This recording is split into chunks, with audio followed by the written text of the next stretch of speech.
Bonjour à tous. Alors je m'excuse d'avance, j'ai une petite voix un peu enrouée.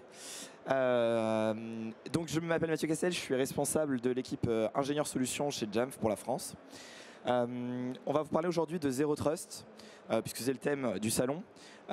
Et on a choisi un angle un peu particulier qui est l'approche Zero Trust pour les appareils Apple. iPhone, iPad, Mac, Apple Vision Pro, Apple TV.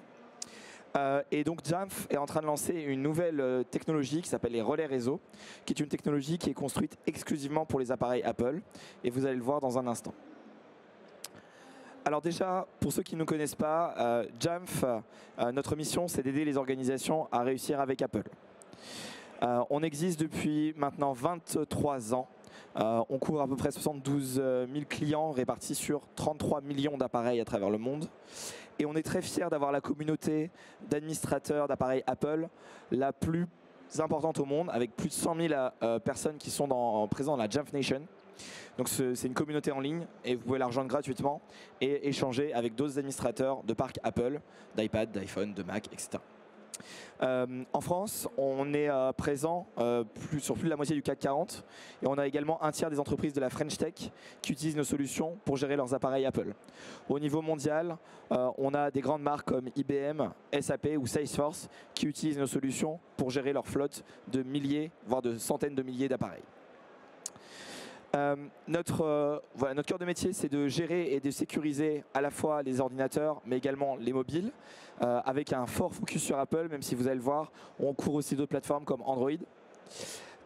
Mais si on parle d'Apple principalement, on a 4 grandes plateformes qu'on retrouve dans les entreprises et dans l'éducation. C'est d'abord le Mac, l'iPhone, l'iPad et également un petit dernier, l'Apple TV, qui gagne en popularité en tant qu'écran connecté. Pour nous, le Mac, c'est l'ordinateur. Toutes les autres plateformes sont considérées comme étant des mobiles. Pour autant, comme vous le savez, Apple a enrichi son portfolio d'appareils depuis ces dernières années et a inclus dans la vision entreprise d'Apple deux petits nouveaux, l'Apple Watch avec WatchOS 11 que l'on peut maintenant gérer et l'Apple Vision Pro qui est sorti l'année dernière et qui commence à gagner en popularité dans les entreprises. Si on regarde d'un point de vue des systèmes d'exploitation, Jamf a une approche autour d'Apple qui est très proche de leur roadmap elle-même.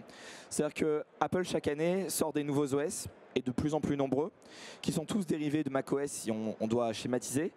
Et ça fait plus de 10 ans maintenant qu'on prend en charge tous les nouveaux OS d'Apple, que ce soit macOS, iOS, iPadOS, tvOS, et donc maintenant WatchOS et VisionOS, qui sont les OS qui sont liés à chacune des plateformes que j'ai décrites, et ce dès le premier jour. Donc hier soir, Apple a sorti une mise à jour, la mise à jour iOS 18.4, qui d'ailleurs, si vous ne l'avez pas encore fait, introduit Apple Intelligence, qui est l'IA d'Apple dans les iPhones. Donc si vous la faites, vous avez dès à présent la possibilité d'avoir accès à Apple Intelligence. Et Jamf, depuis hier soir, prend en charge cette nouvelle version d'OS. Et on le prend en charge de plusieurs manières. Comme je l'ai dit à l'instant, Comme je l'ai dit à l'instant, on a une partie du portfolio qui permet de faire de la gestion avec notre produit principal qui est Jamf Pro, qui est une solution de MDM pour les appareils Apple. Mais on a également un angle de sécurité avec une approche orientée EDR et MTD qui s'appelle Jamf Protect et une approche orientée identité et ZTNA qui s'appelle Jamf Connect. Et c'est ce qu'on va voir aujourd'hui dans cette démonstration. Alors avant de vous parler de Jamf et des solutions et rentrer dans le détail, on va vous parler de l'approche native d'Apple. Comment Apple fait pour protéger la vie privée de ses utilisateurs. Si vous êtes utilisateur d'iPhone ou d'iPad, peut-être que c'est quelque chose qui va vous intéresser. Alors il faut savoir que Apple a déjà une approche orientée matériel. Le matériel, au niveau d'Apple, ça passe par le processeur qu'Apple maîtrise de bout en bout depuis plusieurs années, à la fois sur les iPhones et depuis 2020-2021 sur les Mac avec l'introduction des puces Apple Silicon. Dans les processeurs qui sont fabriqués par Apple, Apple a introduit une puce cryptographique, une puce TPM qui est en fait la Secure Enclave Processor. Donc c'est une enclave sécurisée qui va être utilisée pour certains services comme Apple Pay ou la biométrie avec Face ID. Et donc cette enclave sécurisée va être une brique fondamentale de la stratégie Zero Trust et de protection de la vie privée sur l'écosystème logiciel d'Apple. D'un point de vue réseau, on va partir sur un cas très simple. Votre appareil Apple il va se connecter au réseau et il va chercher à accéder à un site internet, leboncoin.fr par exemple. Je me connecte sur leboncoin.fr depuis un appareil Apple. Le réseau auquel je suis connecté va voir l'adresse IP du Mac ou de l'iPhone et le serveur Le Bon Coin va voir d'où je viens et quel est le réseau depuis lequel je viens, puisque même le réseau lui-même est capable de voir le hostname qui est résolu pour accéder à cette requête. Pour pallier à ça, Apple a lancé une fonctionnalité qui est intégrée dans l'abonnement iCloud. Donc si vous êtes abonné à iCloud, même l'abonnement le moins cher à 1 € par mois, vous avez accès à un niveau de service qui s'appelle iCloud Plus, qui vous donne accès à une fonctionnalité qui s'appelle les relais privés. iCloud Private Relay en anglais. Et donc ce que fait relais privé, c'est qu'il va, si on reprend le même exemple, il va masquer votre adresse IP. Il va masquer votre localisation et donc leboncoin.fr ne sera pas capable de voir d'où vous venez et de quel appareil. Un petit peu comme un VPN grand public comme les NordVPN et autres, mais intégré directement et nativement dans l'OS d'Apple. Donc comment ça marche? Donc cette offre grand public d'Apple, elle permet en fait déjà de faire en sorte que le réseau et le relais entrant d'Apple vous connaissent. Donc il y a un relais entrant chez Apple et il y a un relais sortant. Et ce relais sortant, lui, il va déchiffrer la requête qui est faite et vous donner accès au serveur. Ce qui fait que si le relais privé Apple est activé, non seulement le serveur leboncoin.fr ne sait pas qui vous êtes, de quelle adresse IP et de quel hostname vous venez, mais également le réseau ne sait pas vers quoi vous souhaitez vous connecter. Et donc ne peut pas vous traquer ni côté réseau, ni côté serveur. Alors évidemment, cette technologie elle est très intéressante en entreprise et c'est ce que l'on a commencé à implémenter dans notre plateforme qui s'appelle Jamf Security Cloud, qui permet de faire du Zero Trust native pour les entreprises avec Jamf. En entreprise, la connectivité et la protection de la vie privée, ça passe souvent par des VPN. Les VPN traditionnels, ça coûte cher, on le sait, ça nécessite de déployer des serveurs. Souvent, c'est également des goulots d'étranglement en termes de performance, ce qui ralentit les accès réseau, ce qui fait également que tout le trafic réseau passe par une gateway centralisée. Et au final, on a également des risques de sécurité, notamment des risques liés au mouvement latéral. Donc si un attaquant rentre dans votre réseau, il peut potentiellement accéder à de nombreuses ressources qui sont à l'intérieur de votre réseau.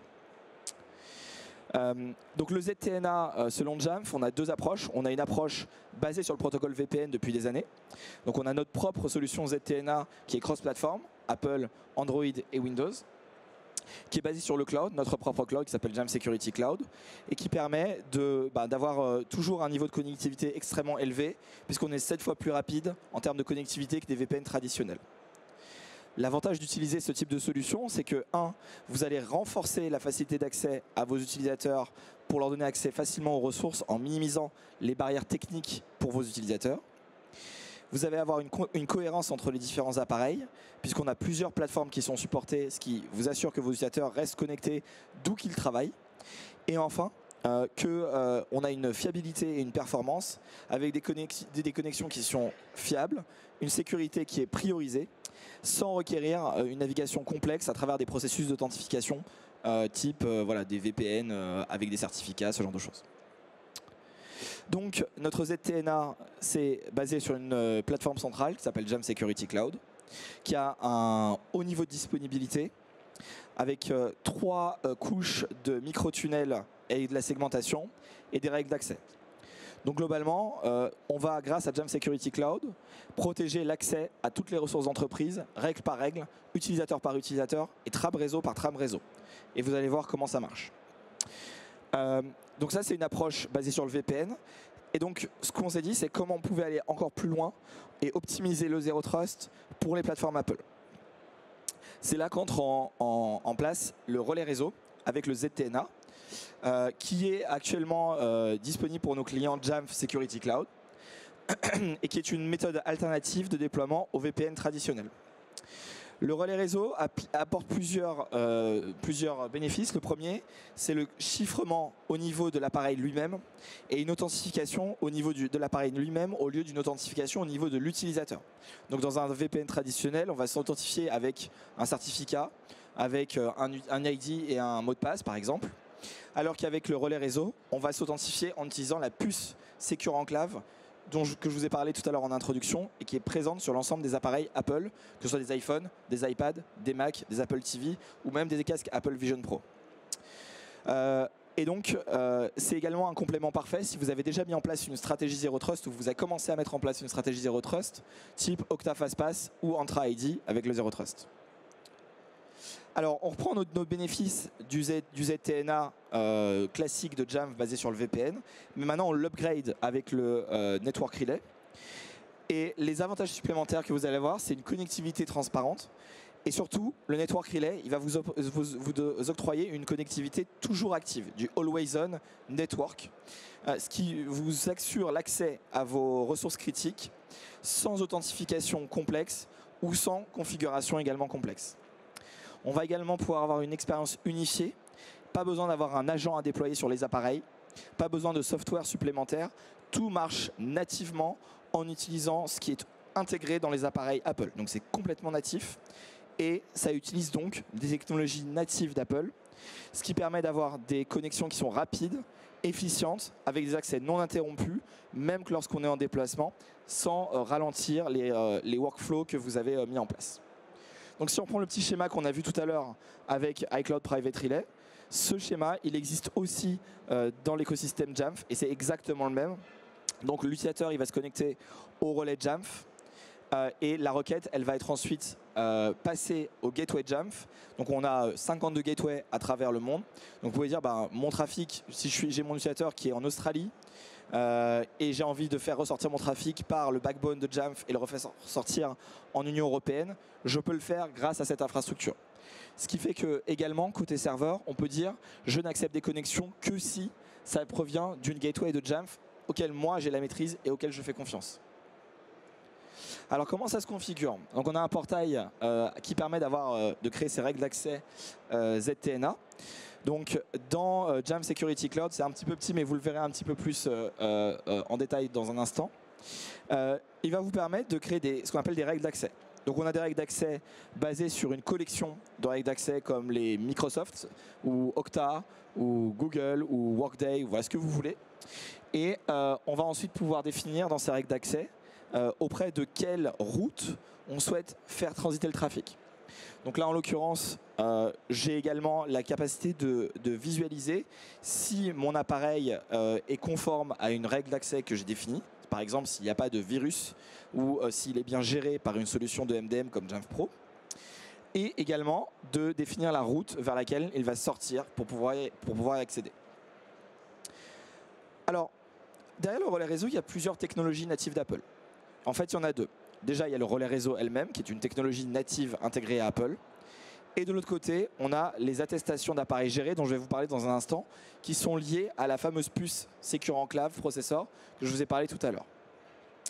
Au niveau des relais réseau, on s'appuie sur un protocole qui s'appelle le protocole le protocole MASQ, qui s'appuie sur HTTP 3, qui fait transiter le trafic TCP et UDP à l'aide de ces trames réseau HTTP 3. Derrière ce protocole HTTP3, il y a une implémentation qui s'appelle Quick, qui est rapide et qui chiffre le trafic à travers ce relais réseau. MASQ, c'est un protocole qui a été co-développé par Apple et qui est implémenté dans iCloud Private Relay.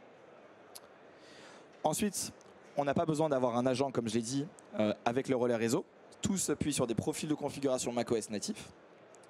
On a un routage flexible du trafic qui est basé sur des domaines qui sont définis dans les règles d'accès que je viens de vous montrer. Et c'est disponible en termes de compatibilité à partir des OS de l'année dernière. Donc iOS 17, iPadOS 17, tvOS 17, macOS 14 et visionOS à partir de la version 1.1. Donc sachant qu'actuellement on est en version 2.4 sur Apple Vision Pro. Côté attestation d'appareil géré, en fait il s'agit, vous allez voir dans un instant, d'une attestation, c'est un certificat qui est déployé par une PKI Acme. Donc c'est un protocole qui est notamment utilisé par Let's Encrypt. Si vous connaissez les serveurs web, Let's Encrypt utilise largement le protocole Acme. Et cette attestation, ce certificat, il est inviolable. C'est-à-dire qu'il est déployé sur votre appareil. On ne peut pas l'extraire et le mettre dans un autre appareil parce qu'il est signé par la Secure Enclave Processor de macOS, de l'iPhone, de l'iPad, etc. Et du coup, il empêche, donc il garantit des évaluations de confiance basées sur des déclarations cryptographiques. Il empêche les appareils compromis de simuler des propriétés ou des identifiants. Et enfin, c'est basé sur le fameux protocole ACME dont je vais vous parler dans un instant. Donc voilà pour la théorie. Maintenant, on va passer à la pratique avec une démo. Donc ici, dans cette démonstration, j'ai un iPhone. Cet iPhone à gauche n'a pas de relais réseau actuellement activé. Il n'a même pas iCloud Private Relay. J'ai créé des règles d'accès à droite que vous voyez qui vont me filtrer l'accès à Microsoft, donc aux applications Office 365. Également un site My IP on the Map qui permet d'avoir mon IP basé sur ma localisation. Et là en l'occurrence sur My IP on the Map, j'ai envie que ça ressorte par Singapour. Et évidemment, j'ai mis en place une politique d'accès côté Microsoft, Entra ID, pour dire si tu ne passes pas par le relais réseau de Jamf, alors tu refuses la connexion. Donc là, je me connecte et évidemment, je n'ai pas accès à mes mails dans Office 365 parce que je ne passe pas par le relais réseau de Jamf. Alors, pour déployer le relais réseau sur mes appareils Apple, c'est extrêmement simple. Directement depuis le portail Jamf Security Cloud, vous allez choisir le relais réseau et vous cliquez sur le segment sur lequel vous le déployez. Là, je le déploie sur tous mes iPhones. Je clique sur déployer et via ma solution MDM, on en a plein qui sont compatibles, Workspace ONE, Intune et donc Jamf Pro. Je vais avoir ce déploiement qui va se faire instantanément. Et vous voyez, alors ça a été un petit peu vite, mais on a maintenant une nouvelle section dans les réglages VPN de l'iPhone qui apparaît, qui s'appelle la section relais réseau. Cette section, elle n'apparaît que si vous avez un relais réseau déployé sur votre appareil. Et dedans, je retrouve toutes les règles d'accès que j'ai déclarées sur mon portail Jamf Security Cloud. Donc elles sont dupliquées et déployées sur l'ensemble de vos iPhones. Donc résultat, si je vais maintenant sur Internet et que je tape l'adresse de My IP on the Map, comme j'ai défini une règle qui dit que si je suis connecté dans le relais réseau et que je me connecte à cette IP, je ressors par Singapour. Pourtant, je suis en France. Pareil, côté application on-prem, vous allez le voir. Comme j'ai connecté le relais réseau avec mon réseau interne en IPsec site à site, j'ai accès à mes applications on-prem. Donc plus besoin de déployer de clients VPN, Fortinet ou autre sur mon appareil. Ça peut se faire directement en utilisant le relais réseau. Et enfin, évidemment, par rapport à vos politiques d'accès conditionnel côté Microsoft ou même côté Google avec Beyond Corp, le relais réseau fonctionne et donc j'ai bien accès à mes ressources dans Office 365. Avant de vous montrer une deuxième démo, je voulais vous parler de l'architecture. Donc j'ai mes devices, j'ai mes applications qui sont dans le cloud et j'ai mon Jamf Security Cloud. Avec Jamf Pro, ma solution MDM, je vais déployer la configuration relais réseau sur mes appareils. Cette configuration contient le fameux protocole ACME et le relais réseau lui-même.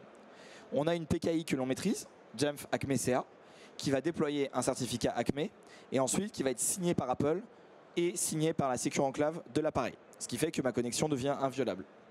À ce moment-là, la Managed Device Attestation, donc ce petit certificat ici, va être utilisé pour s'authentifier auprès de Jamf Security Cloud et je vais ainsi monter un tunnel HTTP 3 via le protocole MASC. Et enfin, je peux accéder à mes ressources qui sont dans le SaaS. Mais si j'ai envie d'accéder à mes ressources qui sont on-prem, j'ai la possibilité de monter un tunnel site à site basé sur IPsec en utilisant Jamf Security Cloud. Et donc dans ce cas-là, l'ensemble de mes données sont chiffrées entre mes appareils et Jamf Security Cloud, puis entre Jamf Security Cloud et mes ressources qui sont on-prem. Alors imaginons que vous êtes sur Mac et que vous êtes un développeur. Votre organisation vous déploie le relais réseau. Donc vous allez dans VPN et relais qui existe aussi sur macOS. Le relais réseau est activé, mais cette fois-ci, comme je suis développeur, j'ai envie de protéger l'accès à GitHub. J'ai envie aussi d'accéder à mes sites qui sont en interne. Et comme vous l'avez vu à un instant, cet accès est également octroyé. Donc bien sûr, si je lance mon navigateur préféré, j'ai bien accès à mes ressources qui sont on-prem. Et pourtant, je suis en télétravail et je n'ai pas de client VPN sur mon Mac. Je peux faire du commit sur GitHub sans problème.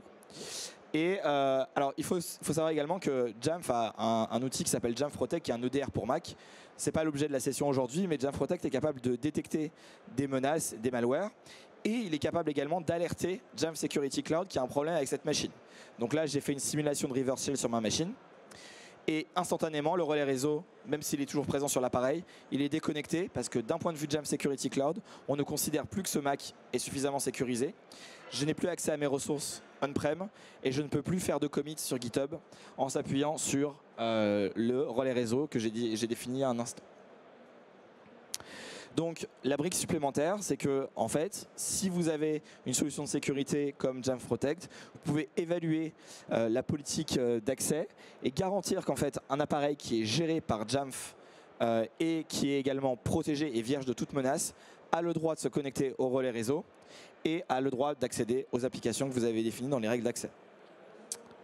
Bien sûr, tout ça fonctionne sur les autres plateformes d'Apple. Donc ici, vous avez une petite capture d'écran sur une Apple TV. Donc si vous déployez des Apple TV qui ont besoin d'accéder à des ressources on-prem, je dis n'importe quoi, dans des cafétérias internes pour avoir des écrans connectés, ce genre de choses, et que vous avez un serveur interne qui diffuse des données, bah, vous pouvez utiliser les relais réseau pour faire ça. Alors, c'est un petit peu plus niche pour l'instant vu le coût de la machine, mais si vous faites des acquisitions d'Apple Vision Pro, eh ben, vous pouvez également faire en sorte que vos Apple Vision Pro soient connectés au réseau de l'entreprise en utilisant Network Relay, comme on l'a vu à l'instant. Alors, la beauté de cette technologie, c'est que ça marche dans de nombreux scénarios, et notamment l'un d'entre eux, c'est le déploiement de ce qu'on appelle Zero Touch, Zero Trust. Il faut savoir que dans l'écosystème Apple, on a la possibilité d'utiliser Apple Business Manager ou Apple School Manager en éducation pour référencer tous les appareils Apple qu'on a achetés. En faisant ça, on peut déployer les appareils en mode Zero Touch. Donc là, c'est ce que je fais. Mes appareils appartiennent à l'entreprise, ça va les déployer automatiquement et au moment du déploiement, on va déployer le Network Relay. Donc à partir de ce moment-là, à partir du déploiement même, je ne suis pas encore dans le réseau de l'entreprise, mais je suis déjà connecté dans le réseau de l'entreprise via le Network Relay. Ce qui fait que ça me débloque la possibilité de déployer des certificats en utilisant Skep. Donc là, j'ai mon profil Skep interne. Et donc, je peux même faire du Kerberos, ce genre de choses. Donc dès à présent, je suis en Always On VPN, entre guillemets VPN, sachant que je suis encore en phase de provisioning de l'appareil. Donc maintenant, si je me rends dans le keychain, un petit peu plus tard, pour voir si mon certificat a bien été déployé, et que je me rends dans la section certificat système, je retrouve bien mon certificat qui a été déployé via Skep, et mon Skep n'est pas exposé sur Internet. Donc ça, c'est super parce que du coup, j'ai bien accès à mes ressources on-prem. Et pourtant, je suis en télétravail, par exemple. On me dit, tu as besoin d'accéder à des ressources qui sont on-prem, mais j'ai besoin de faire du Kerberos. Ah bah ça tombe bien, il y a un Kerberos intégré dans macOS. Et si je m'authentifie avec mon authentification AD, j'ai bien un ticket Kerberos qui retombe sur l'appareil. Pourtant mon AD il est on-prem. Pourquoi? Parce que j'ai ouvert un relais réseau entre mon appareil, entre ma flotte Apple et mon AD. Et donc je reçois bien des tickets Kerberos. Dernier scénario, avant que je laisse le micro, le BYOD. Ça, c'est un sujet extrêmement tendance. Tous nos clients nous le demandent en ce moment. Comment ça fonctionne le Zero Trust Apple en mode BYOD? Alors, Apple, il faut savoir qu'ils ont lancé un système qui s'appelle la fédération en se basant sur des annuaires d'entreprise sur Apple Business Manager. Donc en gros, vous pouvez créer des Apple ID à la volée, des comptes Apple à la volée en se basant sur un compte d'entreprise. Google, Okta, Entra ID comme on le voit ici, ou même de l'OIDC plus classique. Donc là, je vais m'authentifier avec mon identifiant et mon mot de passe sur mon iPhone perso. Dans les réglages, je fais me connecter avec mon compte d'entreprise. Je me connecte avec mon compte d'entreprise, l'email que je connais et mon identifiant et mon mot de passe. Et immédiatement, mon appareil va être inscrit. Ça va créer une bulle cryptographique séparée. En fait, c'est une partition APFS cryptographique séparée sur l'appareil qui ne contient que les données de l'entreprise et les applications qui sont déployées par l'entreprise sur mon appareil personnel. Mais l'entreprise ne peut pas voir les données que j'ai sur mon appareil personnel. Et donc, elle va me déployer des applications. Je n'ai pas besoin de saisir mon Apple ID perso. Je n'ai pas besoin de sortir ma carte bancaire pour créer mon compte Apple ID et aller dans l'App Store pour télécharger des applications. L'entreprise le fait automatiquement. Mais l'entreprise ne voit pas mes données perso. Et pour autant, toutes mes données qui sont liées à l'entreprise et tous mes flux, mon trafic réseau est utilisé à travers le Network Relay. Donc dans cette partition cryptographique, tout l'usage que vous allez faire à travers par exemple votre navigateur personnel, donc là je vais me connecter à Microsoft 365, ça fonctionne. J'ai bien accès à mes ressources qui sont dans Microsoft 365 et le SSO également fonctionne et j'ai accès à mes ressources qui sont dans SharePoint. Voilà pour cette petite démonstration. Il restait 5 minutes et en 5 minutes, on a suffisamment de temps pour prendre des questions. Oui.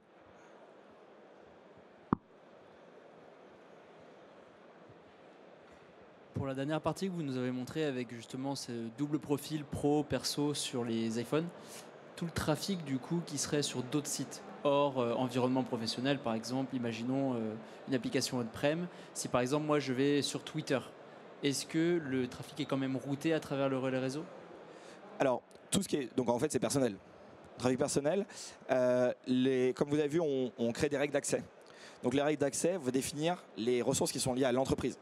Twitter n'étant pas une ressource de l'entreprise, le relais réseau ne se déclenchera pas. Il ne sera pas dans la liste des hostnames qui sont déployés par le relais réseau.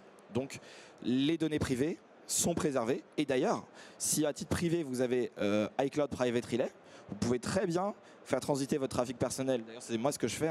Je fais transiter mon trafic vers iCloud Private Relay à titre perso. Donc je préserve mon identité sur Internet. Et tout ce qui est mon trafic professionnel, il passe par le ZTNA de Jamf. Et ainsi, il est tunnelisé. Et donc j'ai mes données perso qui sont protégées et mes données pro qui sont également protégées en termes de turkey. On a encore du temps pour les questions. Oui. J'ai une petite question. Du coup, vous avez dit si on utilise une solution de MDM, genre Jamf Pro, et que... Genre Jamf Pro. Oui. Qui permet potentiellement de remonter que l'appareil a un virus qui a été détecté par votre solution. Il n'a plus le droit d'accéder du coup au relay.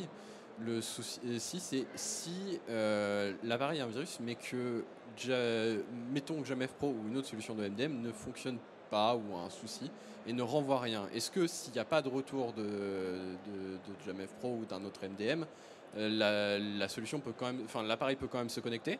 Alors en fait, le relais réseau, il est indépendant du MDM et il discute avec le MDM par API. Donc en fait, si Jamf Pro n'est pas capable de dialoguer avec le Jamf Security Cloud, il ne renverra pas en fait de statut d'inconformité ou de non-conformité. Et donc dans ce cas-là, l'appareil pourra continuer à accéder à sa ressource. Dès que Jamf Pro sera à nouveau up, à ce moment-là, la communication en API va fonctionner. Et voilà. Par contre, ça veut dire que ça ne s'appuie pas sur le MDM sur l'appareil, mais c'est bien sur le MDM côté serveur. Donc l'utilisateur, lui, il peut pas faker ce genre de comportement que vous décrivez. Donc c'est plus une problématique d'administrateur réseau plutôt qu'une problématique d'utilisateur en lui-même. Eh bien, ce que je vous propose, messieurs, dames, c'est qu'on applaudisse bien sûr Monsieur Castel, la société Jamf.